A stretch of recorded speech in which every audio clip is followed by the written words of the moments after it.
De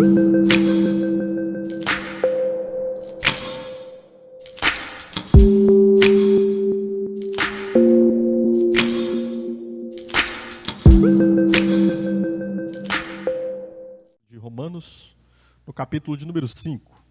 Nós estamos seguindo, expondo, queridos, a epístola de Paulo aos Romanos, e hoje nós chegamos ao capítulo 5, um novo bloco deste texto. Nós leremos apenas os versículos 1º e 2º, apenas a parte A do versículo 2º, tá? E antes de nós lermos, eu quero orar com você, pedindo ao Senhor que esteja abrindo-nos entendimento, nos dando clareza e permitindo que nós sejamos transformados pela exposição desta palavra, tá bom? Curva a sua cabeça, por favor. Senhor Deus e Pai, eu te agradeço por Cristo Jesus, nosso Redentor. Eu suplico a Ti que o Teu Santo Espírito venha sobre nós nessa noite, nos revelando a Tua vontade através da Tua palavra. Eu te suplico, Senhor, que a Tua palavra esteja aberta diante dos nossos olhos para que vejamos, que a Tua palavra esteja ingressando em nossa mente, que a Tua palavra esteja transformando os nossos conceitos, nos dando confiança em Ti e permitindo que toda a Tua vida seja operada em nós. Alcança os Teus filhos que estão ao alcance dessa palavra, que o Senhor possa revelar a eles nessa noite tudo que nós temos aprendido e apreendido em Cristo, tudo aquilo que nós temos podido receber de Cristo, aquilo que está registrado aqui nesta sagrada palavra, e que isso seja transformador na vida de cada um de nós. É o que eu te suplico, em nome de Jesus. Amém. Abra sua Bíblia comigo em Romanos capítulo 5, verso 1. Eu preciso dizer para você, de antemão, que esta aqui é a primeira das grandiosas e gloriosas consequências daquilo que acontece conosco, em razão de Cristo nos ter salvo, em razão de Cristo nos ter justificado. É uma das primeiras consequências que Paulo vai apontar neste texto. Há outras ainda que veremos mais à frente, mas esta é uma das primeiras e, sem dúvida, é uma das mais importantes. O que acontece conosco, já que agora estamos em Cristo, agora que já fomos salvos por Deus em Cristo? E Paulo começa dizendo-nos no verso 1 do capítulo 5. Sendo, pois, justificados pela fé, temos paz com Deus por nosso Senhor Jesus Cristo. E a parte A do verso 2 diz: pelo qual também temos entrada pela fé a esta graça, na qual estamos firmes. Sendo, pois, justificados pela fé, temos paz com Deus por meio do nosso Senhor Jesus Cristo. Tendo também entrada pela fé nesta graça, na qual estamos firmes. Amém? Queridos, este texto nos fala da paz com Deus. Eu quero de antemão dizer para você que o que Paulo declara aqui, e o que eu vou tentar desdobrar, descompactar aqui nessa noite, é que a paz com Deus nos traz reconciliação e segurança. Agora, para nós entendermos esse estado de paz com Deus, é importante que nós observemos o estado da ausência de paz com Deus. Paulo relata que o que acontece conosco, sendo justificados por Deus em Cristo, é que agora nós temos paz no nosso relacionamento com Deus. Em relação a Deus, agora nós temos paz. O oposto disso, o oposto da paz em relação a Deus é o medo.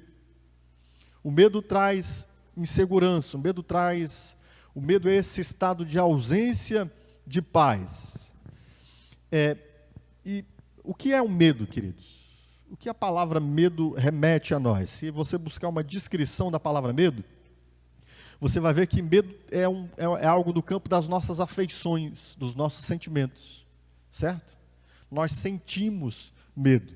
E geralmente o medo ele acontece por uma ameaça de perigo. Quando nós nos vemos diante de uma ameaça de perigo, seja real, seja imaginário, nós temos temor, nós temos medo. Pode ser algo racional, bem fundamentado, ou pode ser algo apenas imaginário. O fato é que o medo nos deixa apreensivos, o medo nos deixa inseguros, o medo nos tira paz. Esse é o estado daquele que não tem paz, o estado de medo. E quando a gente olha para a história da humanidade, queridos, a história da humanidade é uma história de temores, uma história de medos, uma história de perspectivas sombrias, de olhar para frente e não achar um ponto onde nós possamos encontrar uma paz perene, plena, perfeita. A história dos homens não é uma história de paz. A história dos homens é uma história de conflitos, é uma história de medo. Há um sociólogo de quando em vez eu o cito, Zygmunt Bauman, ele, além da sua obra mais importante, que é Modernidade Líquida, ele escreveu um livro chamado Sobre o Medo Líquido. Por que o medo líquido, né? Que coisa estranha. Bom, quando ele fala da modernidade líquida, ele está falando desse nosso tempo que é um tempo disforme, um tempo que não tem estruturas sólidas, um tempo que as coisas mudam muito rapidamente. E quando ele fala de medo líquido, ele fala, olhando para a história, nós vemos um período da história, especialmente na Idade Média, né, antes de nós chegarmos à modernidade, um período de muitas aflições, de muitos medos, de muitas angústias. A história do homem sempre foi uma história de medos. Mas na Idade Média, pelo menos, ou e também na Idade Antiga, o medo era algo que eu posso dizer que tinha lá uma certa razão de ser. Haja vista que você dormia e você não sabia se naquela mesma noite outras pessoas invadiriam seu país, sua cidade, se outra calamidade aconteceria, se o tempo mudaria e tempestades destruiriam tudo, visto que os homens não tinham controle nenhum, quer sobre a natureza, quer sobre a própria vida e a própria saúde, visto que naquele tempo se desconhecia tudo sobre a saúde, tudo ou muito, né, da saúde própria, e bem como se tinha medo de outras pessoas que pudessem lhe trazer males. Há uma escritora aí do século XVI, falando da Europa naquele instante, que dizia que o medo existia sempre e em toda parte. O medo era como a sombra que chega ao pôr do sol e que toma tudo e está em todos os lugares. Esta é a condição do homem. O homem vive uma vida de medo. E olhando agora para este momento que vivemos, esse tempo moderno, esse tempo onde nós alcançamos, digamos, um controle sobre as coisas que nos traziam medo. Nós temos um grandioso controle hoje sobre as coisas que nos traziam medo. É claro que em circunstâncias como essas que estamos passando, por exemplo, dessa pandemia, a gente percebe que nem em tudo, né, nós conseguimos o controle que gostaríamos. Mas nós conseguimos, em muito. Por exemplo, hoje nós conseguimos prever com antecedência catástrofes como furacões, tsunamis e coisas semelhantes, não é verdade? O homem então tinha um medo, um pavor da natureza, daquilo que a natureza pudesse causar-lhe. Ele conseguiu desenvolver tecnologia e conseguiu desenvolver controle sobre muito o que é possível, obviamente, daquilo que ele pode prever e assim antecipar-se dos medos que ele possa desenvolver.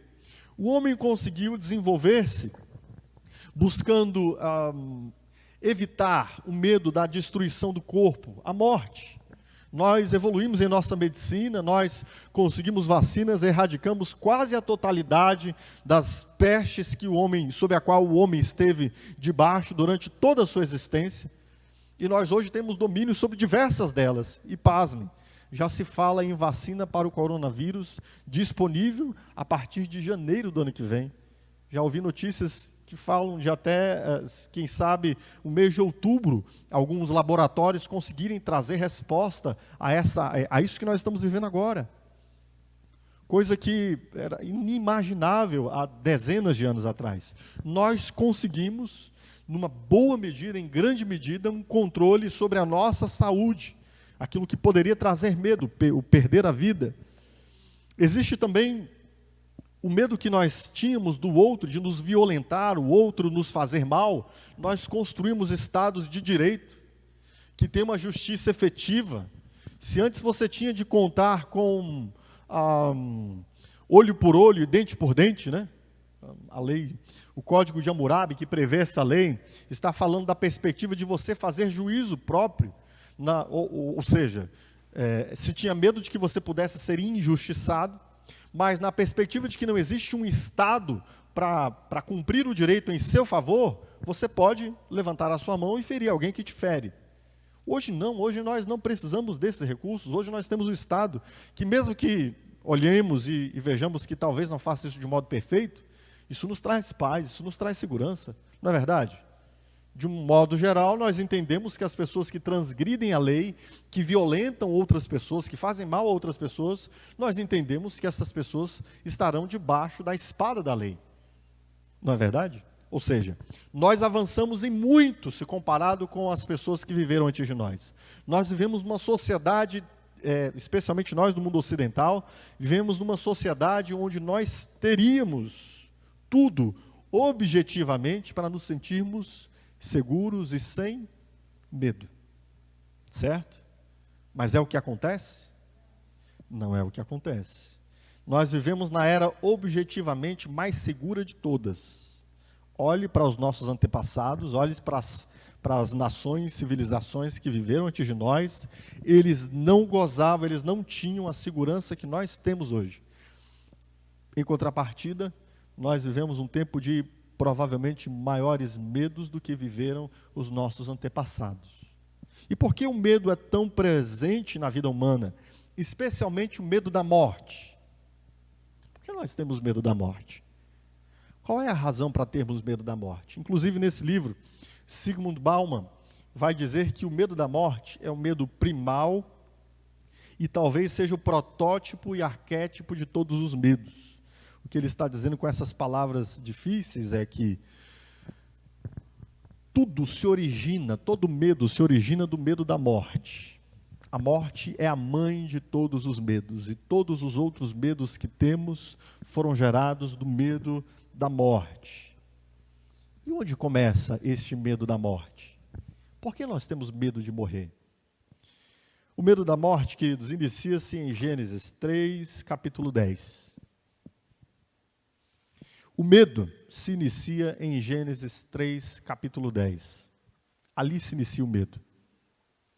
A falta de paz, a perspectiva de um futuro ameaçador, a perspectiva de estar sob uma circunstância que não se sabe como isso se desdobrará. A ansiedade, o conflito, nasce em Gênesis 3:10. Em Gênesis 3:10, nos é dito que Deus veio e esteve no jardim para vir conversar com o homem, e ele respondeu: ouvi a tua voz no jardim, porque estava nu, tive medo e me escondi. O medo nasce no coração do homem, o medo nasce no coração de Adão, quando ele ouve a voz de Deus, que vem ter com ele.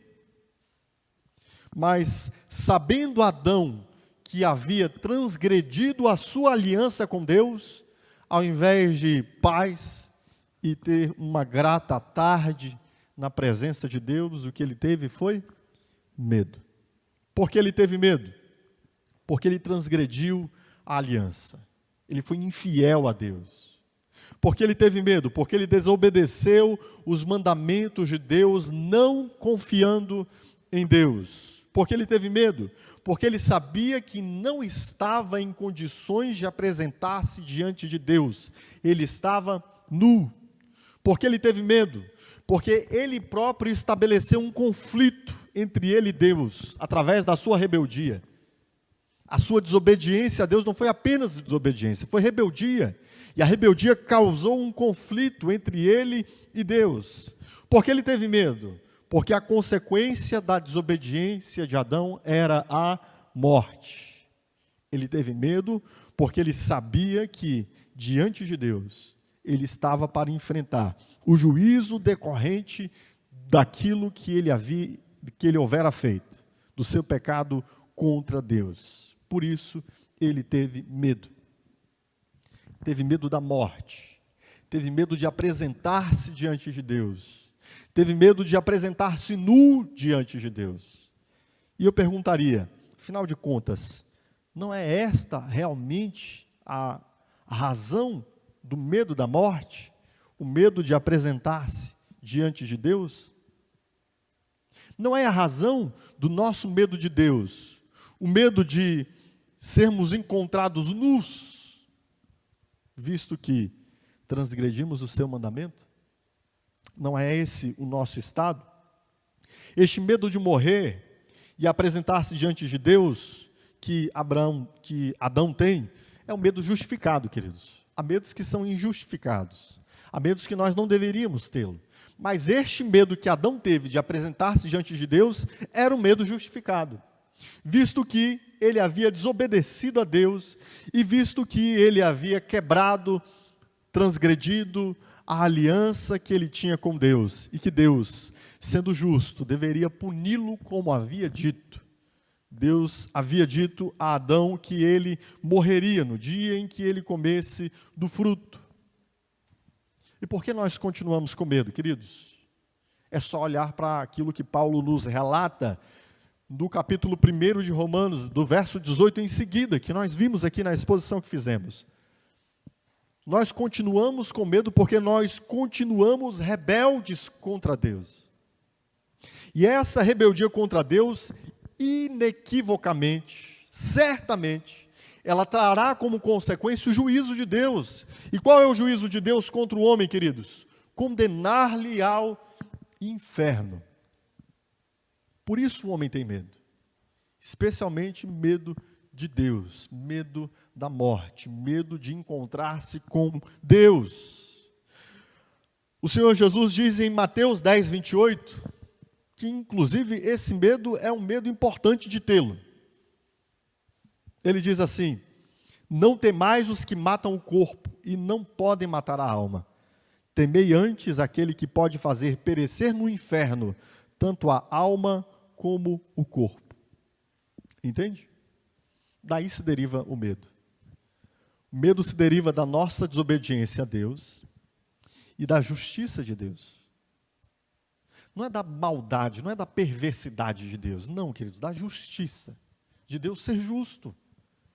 E diante do fato de Deus ser justo, ser necessário que cada um de nós seja devidamente punido pelos seus próprios pecados. Por quê? Porque nós estamos em conflito com Deus, nós não estamos em paz com Deus.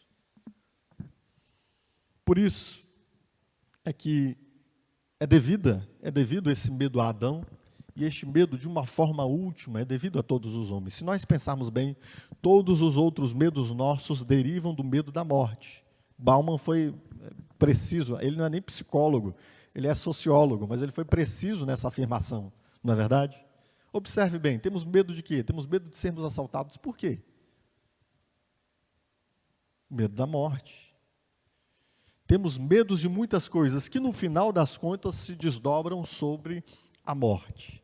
Sim, este era o nosso estado, com medo, em conflito com Deus, éramos rebeldes, e como diz o texto de Romanos, capítulo 1, a partir do verso 18, dignos de sermos condenados por Deus, enviados ao inferno, e ali devidamente pagarmos o preço de nossa condenação. Isso era o que nós merecíamos. Tínhamos medo, estávamos em conflito com Deus. Mas quando já mais, observe esse mais, essa conjunção adversativa, mais, porém, entretanto, contudo, todavia, quando já estávamos sem esperança e tínhamos sobre nós o medo da condenação no juízo final, Cristo decide assumir o nosso medo da condenação e a própria condenação. Quando nós já estávamos, e olha que estávamos devidamente, queridos, devidamente, com medo do juízo. Nós olhamos, por exemplo, para circunstâncias em que eu já tive a oportunidade como pastor, né, acompanhar algumas pessoas a alguma audiência diante de um delegado, alguma audiência diante de um juiz, especialmente quando alguém comete um crime. E a gente sabe, queridos, ali, diante da audiência, diante de um juiz, ou diante da apreciação de um inquérito por um delegado, que pode dar ou não seguimento àquele inquérito, ali tudo muda, né? O medo vem mesmo, com tudo, bate forte. A pessoa pode se dizer a mais corajosa do mundo, mas quando está diante de uma circunstância onde ela sabe que será devidamente analisada, o medo bate forte. E nós nos sentimos instáveis e inseguros. E essa era a nossa condição diante de Deus. Mas Cristo decide assumir o nosso medo. Imagine você, queridos. Ele tivera um relacionamento de paz com o Pai sempre. Ele foi um com o Pai. Desde a eternidade ele viveu com o Pai. Nunca houve nada em Cristo pelo que pudesse ele sentir medo do Pai. Muito pelo contrário. Ele e o Pai são um. Ele diz no capítulo 17 do Evangelho de João: Pai, glorifica-me com a glória que eu tinha contigo antes que o mundo existisse. Antes da eternidade, o Pai, o Filho e o Santo Espírito viviam em perfeita comunhão e não tinham nada de que necessitassem. O Pai tem o amor perfeito do Filho, o Filho tem o amor perfeito do Pai, o Pai tem paz com o Filho tem paz com o Pai. Mas Jesus decide assumir o meu medo e o seu medo. O medo da condenação. E não apenas assumir o medo da condenação, mas assumir a própria consequência da condenação. Ele é condenado e ele sente pavor de enfrentar a face de Deus no juízo que seria executado na cruz do Calvário. É isso que ele está declarando quando no jardim do Getsêmani ele suplica: afasta de mim esse cálice. Jesus estava com medo de enfrentar a ira de Deus, o juízo de Deus, a justiça de Deus. Mas ele assume e absorve todo o meu medo, todo o seu medo. E não apenas o meu medo de estar diante de Deus, mas a minha própria condenação e a minha rebeldia diante de Deus. Quando Deus se dirige a Cristo na cruz do Calvário, ele encontra lá a minha rebeldia, a sua rebeldia. E por isso ele descarrega sobre o Filho o juízo que era contra mim e contra você. Foi sobre isso que nós falamos quando eu expus um sermão baseado em 3:24 de Romanos, falando sobre a sentença de Deus sobre nós, justificado. E eu quero lembrar você que num tribunal romano, quando Paulo está escrevendo essa carta, o indivíduo poderia ser condenado por suas obras, ou o indivíduo poderia ser justificado, declarado alguém justo, indigno de sofrer a condenação. E o que Cristo faz, queridos, nós sabemos disso já. Ele é condenado para que eu seja justificado. Há uma transação que é feita aqui. A Deus agradou moer o Filho, trazer sobre ele toda a justa punição que era devida a mim, a fim de que o amor que era devido ao Filho pudesse ser dirigido a mim e a você. Então, eu ouço o Evangelho. Então, você ouve o Evangelho.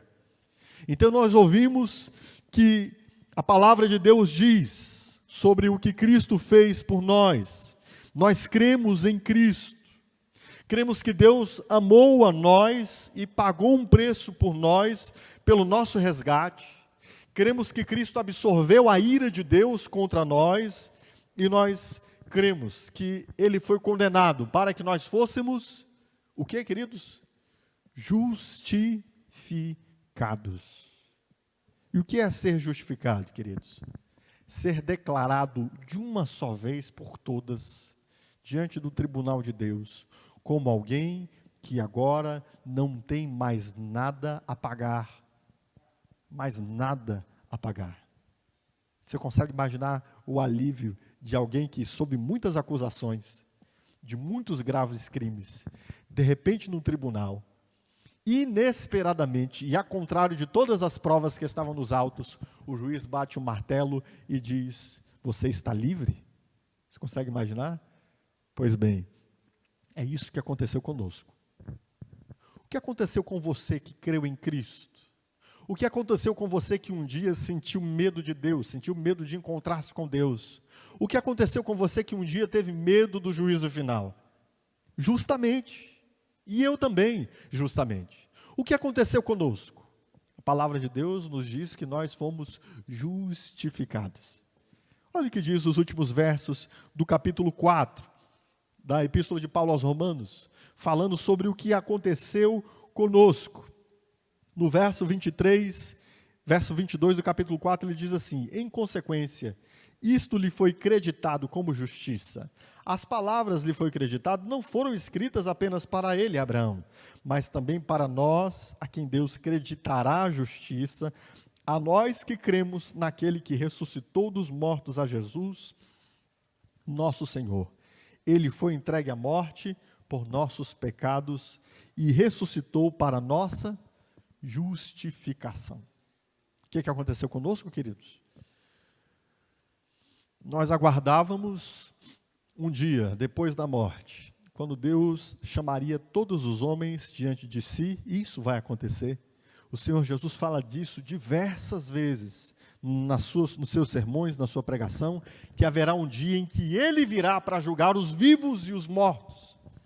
E o que nós aguardávamos? Nós aguardávamos com temor e tremor esse dia.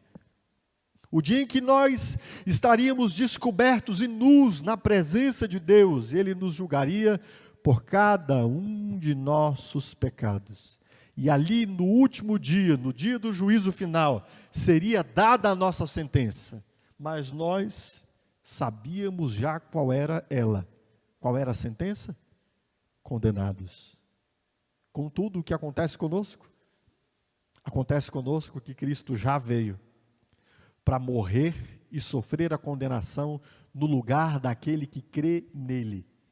De um modo que aquele que nele crê já está justificado. E é assim que começa esse trecho do capítulo 1, do verso 1 do capítulo 5 de Romanos. Diz assim: sendo, pois, justificados pela fé, e o melhor jeito de encaixar isso aqui na nossa língua é: tendo sido já justificados pela fé. O que aconteceu conosco, queridos? Nós já recebemos a sentença de Deus do juízo final. E qual é a sentença de Deus sobre nós? Justificados. Tendo sido justificados pela fé, queridos, já não tenho nem terei mais dívida diante de Deus, porque a dívida que eu tinha foi completamente paga. Certo? Nós estávamos na condição de medo, de temor, de suspensão, de ansiedade. Estávamos numa condição de correta compreensão de que diante de Deus seríamos retamente condenados, mas de repente tudo isto muda. Por quê? Porque aqueles que creram em Cristo já foram justificados. E qual é a consequência desse estado de justificação? A consequência, Paulo diz, é paz com Deus. Por isto, eu quero falar nessa noite sobre a paz com Deus, que é reconciliação e segurança. Reconciliação, queridos. Paz é reconciliação, certo? Nós estávamos em conflito com Deus. A nossa condição diante de Deus era uma condição onde nós sabíamos que nós fomos rebeldes contra Deus.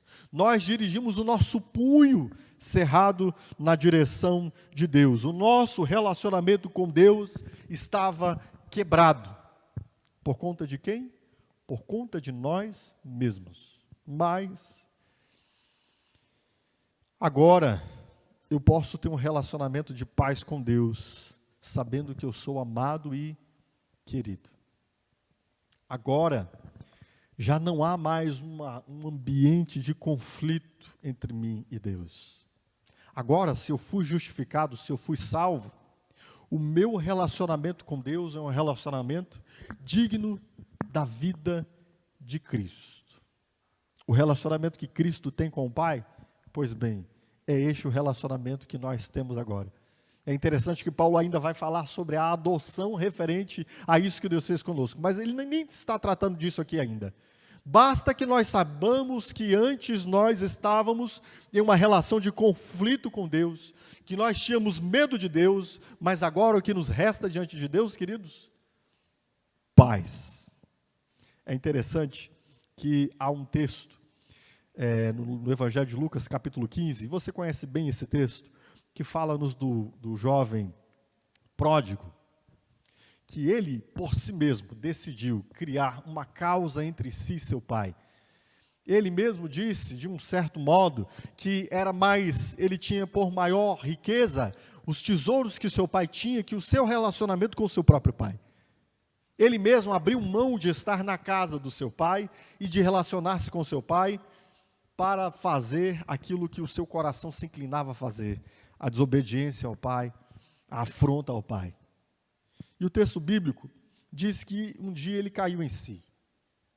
E ele disse, caramba, o que eu estou fazendo aqui? Eu estou me alimentando daquilo que os porcos comem. Que situação horrível. Será que meu pai vai me receber? Certamente não mais como filho. Mas e se eu for ao meu pai e pelo menos ele me aceitar como um dos empregados dele? A minha situação já vai ser muito melhor do que essa aqui. Pode ser que não. Pode ser que chegando lá, meu pai queira me lançar fora, me desprezar, me açoitar. Mas eu não tenho nada a perder. Então, eu vou tentar ir lá. E o que eu vou dizer quando eu chegar perto do meu pai é: Pai, eu pequei contra o céu, eu pequei contra Deus, e eu pequei contra ti. E eu não sou digno de ser chamado de seu filho. Me trata pelo menos como um dos seus empregados. E o texto bíblico diz que ele, levantando, se foi em direção ao pai. E no verso 20 diz que quando ele estava longe, o seu pai o viu e se moveu de íntima compaixão. Duas coisas isso nos mostra. Primeiro, o pai estava ao longe esperando o regresso do filho. Não foi uma coisa casual. Não foi por acaso que o pai viu o filho ao longe. O pai estava aguardando, o pai estava esperando. O pai estava dirigindo o seu olhar no horizonte, buscando seu filho que ele pudesse ver. E o texto bíblico nos diz, no verso 20, que o pai se moveu de íntima compaixão. Quando o filho vem ao encontro do pai, o pai já volta em direção a ele, correndo ao seu encontro. Naquele tempo, os homens de respeito, de honra, não se dariam ao trabalho de correrem na rua. Você jamais veria um homem de honra, de respeito, correndo no meio da rua.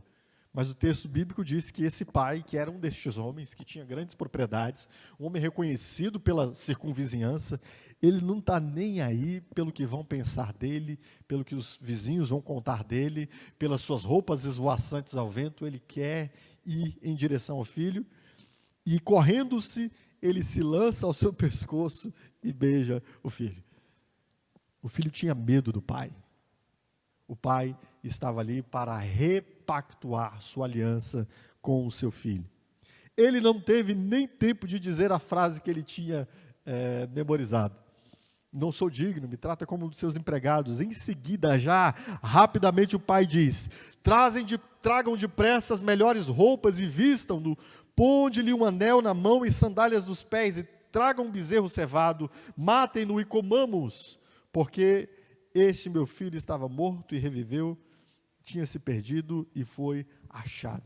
E começaram a alegrar-se. O filho provavelmente estava com medo de que o pai pudesse, não sei, vamos fazer o seguinte, você trabalha aqui um mês e vamos ver se eu vou aceitar você como meu empregado. Talvez passasse pelo coração do filho uma circunstância tal como essa. Mas aqui, queridos, nós vemos a paz sendo completamente restabelecida. Como Deus nos recebe? Sabe como Deus nos recebe? Se movendo de íntima compaixão, com um sorriso nos seus lábios. Não há mais a ira de Deus sobre aqueles que estão em Cristo Jesus. Deus se inclinou a nós favoravelmente, graciosamente, com compaixão, de um modo que agora nós não precisamos mais ter medo, queridos. Medo. Você está em Cristo? Quando nós estamos em Cristo, nós nos apresentamos diante de Deus, baseados na justiça de Cristo. E Deus que nos amou quando nós ainda éramos inimigos, como agora Ele não nos receberia em paz? Temos paz com Deus, queridos. Há algum medo na sua relação com Deus? Há algum temor que nós ainda guardemos na nossa alma? Há alguma expectativa de, quem sabe, uma instabilidade na sua relação com Deus? Deixa eu te dizer uma coisa, querido, sua relação com Deus está baseada naquilo que Cristo fez, entende? Se a minha relação com Deus estivesse baseada em mim, meus queridos, há muito, eu já teria sido fulminado. Se a sua relação com Deus estivesse baseada em você e na sua performance, deixa eu te dizer, você nunca teria paz com Deus. Você deveria sim continuar temendo e tremendo, encontrar-se com Deus que é justo e que nos traria em juízo diante dele. Mas, disse o apóstolo Paulo no capítulo 4, a nós que cremos naquele que ressuscitou dos mortos, essas palavras foram escritas para nós. Que palavras? Justificados. Quem sabe o filho esperasse do pai, que o pai lhe dissesse, olha, eu vou aguardar a sua performance, hein? Eu vou ver os seus resultados. Se você se mostrar um pouquinho melhor, quem sabe eu posso te receber como escravo, e se você for um bom escravo, quem sabe eu não posso te receber como filho. Tem alguns cristãos que pensam assim em relação a Deus. Pensam que o seu arrependimento talvez lhe tenha trazido uma condição de talvez, em princípio, se apresentar como um bom escravo, um bom servo. E aí, quem sabe, se ele for um bom servo, talvez um dia ele possa chegar à condição ali de filho, mas lá com uma certa negativação do seu score, né? Com um score lá, -3, -5, para você depois poder evoluir. Mas sabe de uma coisa, queridos? Nós já temos paz com Deus. Você já tem paz com Deus. Você já pode se apresentar diante de Deus sem medo. Quando você ouvir a voz de Deus na virada do dia, descendo, chamar o seu nome, você já pode dizer, eu estou aqui, Senhor. Eu estou aqui. Eu estou aqui. Quando nós ouvirmos a voz de Deus chamando o nosso nome, nós não responderemos outra coisa senão, eu estou aqui, Senhor. E eu estou aqui por quê? Por minha causa? Não, porque Cristo Jesus me justificou e me trouxe essa reconciliação. Queridos, se quando nós éramos inimigos, Ele decidiu reconciliar-se conosco, o que será de nós agora, quando nós já estamos nele, porque Ele nos conquistou na cruz? Por isso que a paz com Deus é reconciliação, e a paz com Deus é segurança, queridos. A paz é segurança. Quando nós estamos envolvidos em conflitos, não é possível haver paz. Mas quando o conflito é restabelecido, nós temos segurança, e a segurança nos dá condições de olhar para o dia de amanhã com estabilidade. É interessante que agora nós não temos mais medo quanto ao nosso futuro com Deus. É disso que Paulo trata aqui, quando ele fala-nos, no verso 2, pelo qual também, por Cristo, temos entrada pela fé a esta graça, na qual estamos firmes. Essa graça, queridos, da justificação, e essa graça da paz com Deus, é uma graça na qual nós estamos firmes. Entende isso?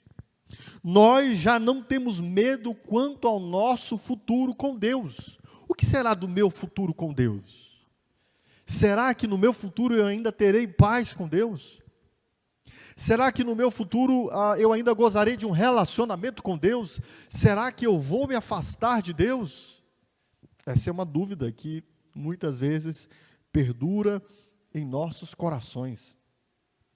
Há muitos cristãos que, mesmo já tendo crido e confiado na salvação que vem de Cristo, ainda não entenderam que essa salvação, essa justificação traz com Deus o quê?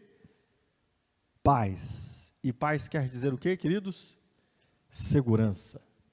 Paz e segurança são irmãs gêmeas, andam de mãos dadas. Onde há paz, há segurança. Por isso que Paulo nos diz que Cristo nos deu entrada nesta graça, na qual nós estamos o quê, queridos? Firmes.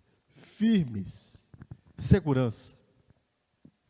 Eu me recordo que durante um tempo da minha jornada de fé, ali ainda pelo primeiro ano, segundo ano de fé, eu tinha muito medo de me afastar de Deus, queridos, muito medo. Tinha muito medo de perder o meu relacionamento com Deus, de perder a minha paz com Deus, de afastar-me de Deus. Alguns chamam, desviar-se de Deus. E como isso me trouxe aflição durante muito tempo, aflição de orar com insistência, com frequência, falando: Deus, não me deixa desviar-me do Senhor, não me deixa afastar-me do Senhor, não me deixa perder essa paz que eu tenho com o Senhor. E foi estudando o livro de Romanos, que eu fui entendendo algumas coisas que a palavra de Deus me fala sobre essa paz e esta segurança.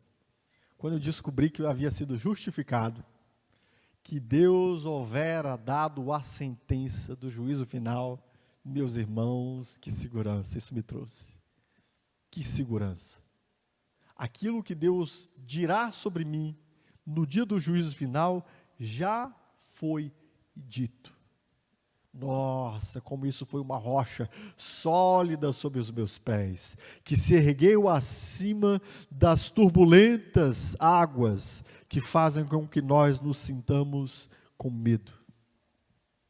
As águas nos trazem medo, as ondas nos trazem medo, mas quando eu descobri que eu havia sido justificado, foi como uma rocha se erguesse do profundo do mar e me levasse acima dos céus. Eu falei: caramba, o que foi isso que Cristo fez? Como isso nos traz segurança, queridos. Essa é uma segurança tão firme, tão sólida, tão estável. Essa paz que Deus nos deu, queridos, não é uma paz que pode ser desfeita por um acordo unilateral. Não é uma paz que nós possamos desmontá-la, desfazê-la, destroçá-la. Deus nos deu paz, fiado no que Cristo fez. O que isso nos dá? Segurança. Paulo descreve essa segurança nos versos 33 a 35 de Romanos capítulo 8. Abra sua Bíblia aí em Romanos capítulo 8, versos 33 a 35. Olha que ousadia, olha que expressões mais cheias de confiança, cheias de vigor, cheias de conhecimento, cheias de estabilidade. Capítulo 8, versos 33 a 35, Paulo descreve como esta segurança que nós temos na paz de Deus, ela se reflete sobre o que nós entendemos do nosso relacionamento com Deus amanhã. E Paulo diz assim: quem intentará acusação contra os escolhidos de Deus? Que tem alguém? Alguém aí pode se levantar, por favor, com uma peça jurídica, com acusações criminais, penais, contra algum escolhido de Deus? E Paulo responde como? É Deus quem os justifica. Nós estaremos inseguros quanto à acusação que o inimigo das nossas almas possa fazer contra nós diante de Deus? Nunca, jamais, porque Deus já nos justificou. Quem intentará acusação? Ainda há um processo contra nós? Não há mais. Ele continua dizendo: quem os condenará? Pois é Cristo quem morreu, ou antes, quem ressuscitou dentre os mortos, o qual está à direita de Deus e também intercede por nós. Ora, aquele que será o juiz, ele é o nosso advogado. Se ele que vai julgar os vivos e os mortos, ele próprio é o nosso advogado, e ele já nos determinou sentença, quem poderá nos condenar?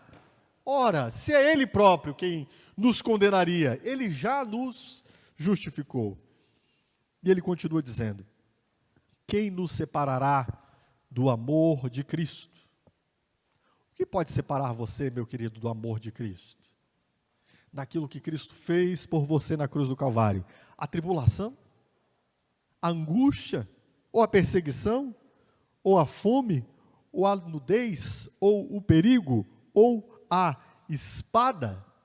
O que poderia, queridos, nessa vida, qual coisa dessa vida, o que é tão grande nessa vida que possa nos afastar de Cristo? As dores que a gente vai sofrer nessa vida? As tribulações, as doenças, as angústias, as decepções, as esposas que podem nos trair, os filhos que podem ser injustos conosco, o que pode nos separar do amor de Deus, do amor de Cristo Jesus, queridos? Percebe a viva segurança que o apóstolo Paulo tem?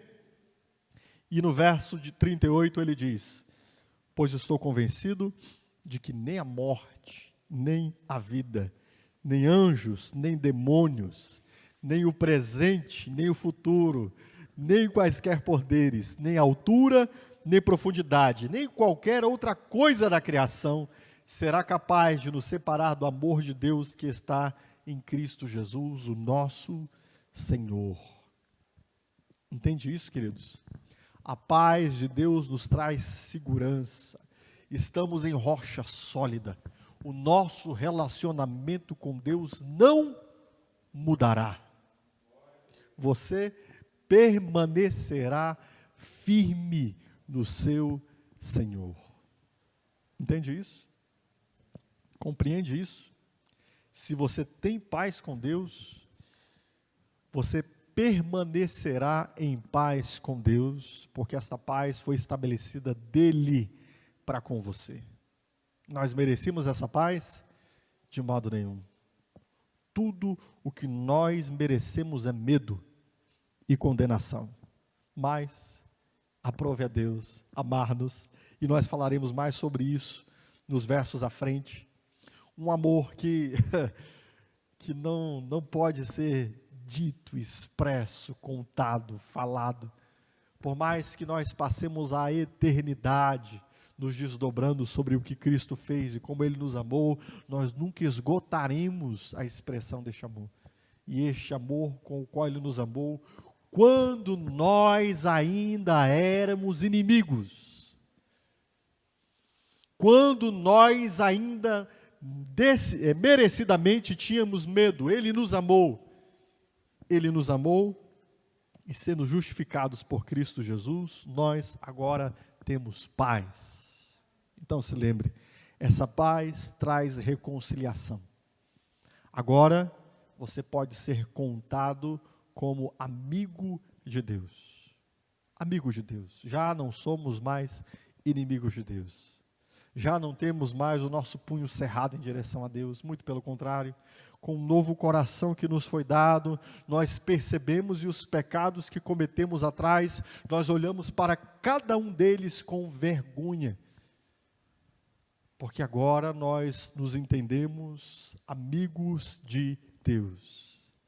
Além de sermos reconciliados, a paz com Deus nos traz segurança. Paz com Deus é reconciliação e segurança. Meus queridos, se Deus disse que há paz, nada mudará o relacionamento dele conosco.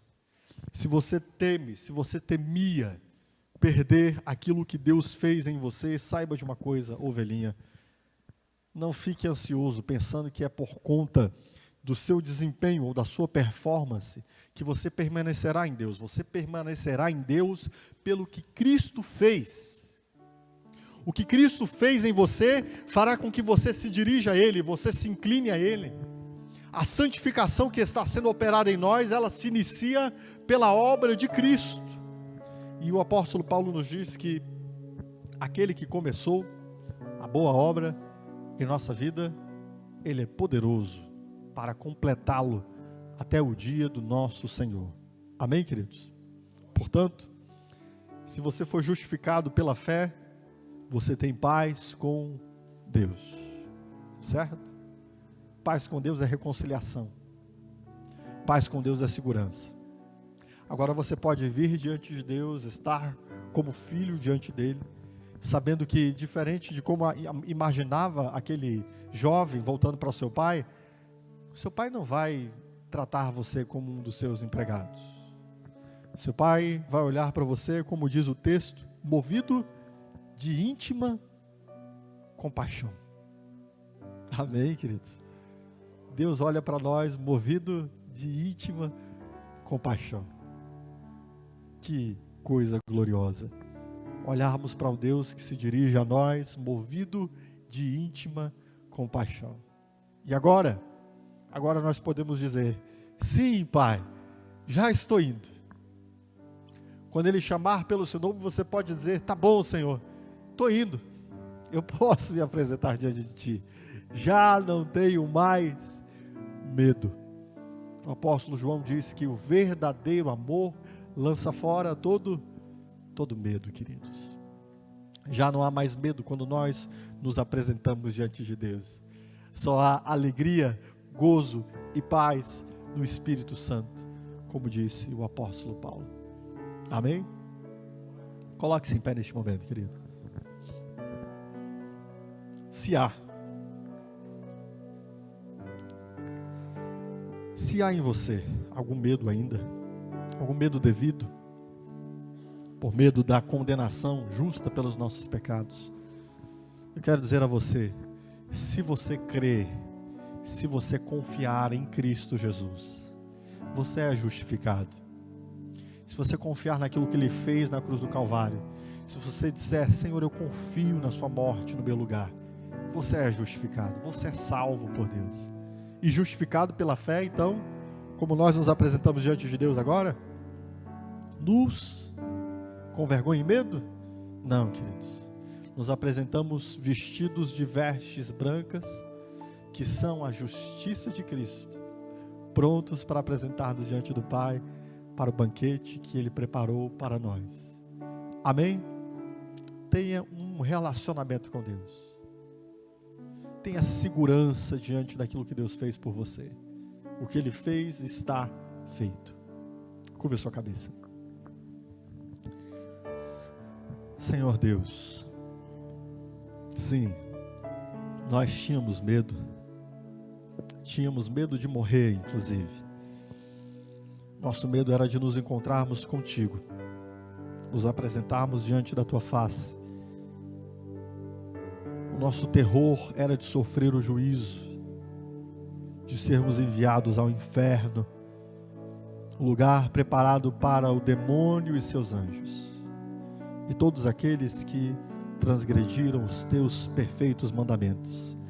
E nós estávamos contados dentre estes, Senhor. Éramos homens de medo.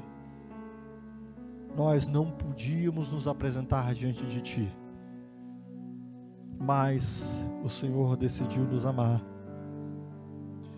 E pelo muito amor com o que o Senhor nos amou, o Senhor decidiu vir atrás deste homem rebelde, desta mulher rebelde, para nos trazer de volta no relacionamento contigo. E Cristo assumiu o meu medo e a minha condenação. E agora, em Cristo, eu tenho a confiança que Cristo tem, porque eu posso entrar diante da tua presença em relacionamento contigo, baseado em quem Cristo é a justiça de Cristo que o Senhor vê quando o Senhor procura a minha justiça.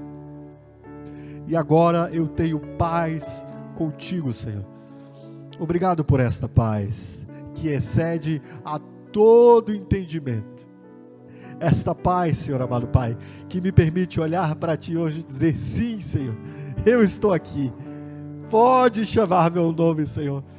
Eu estou aqui diante da Tua presença. E não tenho mais medo, nem insegurança, Senhor, porque nada mudará aquilo que o Senhor mesmo realizou. Foi o Senhor que estabeleceu para mim esse ambiente de graça e de paz, onde cada um dos Teus servos que creem em Ti podem saber que estão em Ti e o Senhor está neles, e assim somos um contigo, por causa de Cristo Jesus. Que nessa noite haja paz no coração daqueles que tinham medo, que todos aqueles que confessarem a Jesus como Senhor tenham paz hoje, que haja no coração dos teus filhos hoje, aqui e agora, uma firme segurança dos dias que virão, que eles saibam que nem a morte, nem o presente, nem o que há de vir, lhes separará do amor de Deus que está em Cristo. Que isso seja uma estaca fincada na alma dos teus servos, que isso seja como sólido fundamento para a vida dos teus servos, para que eles se movam em direção ao futuro sem medo. É o que eu te peço, em nome de Jesus, amém. Aplauda ao Senhor, querido.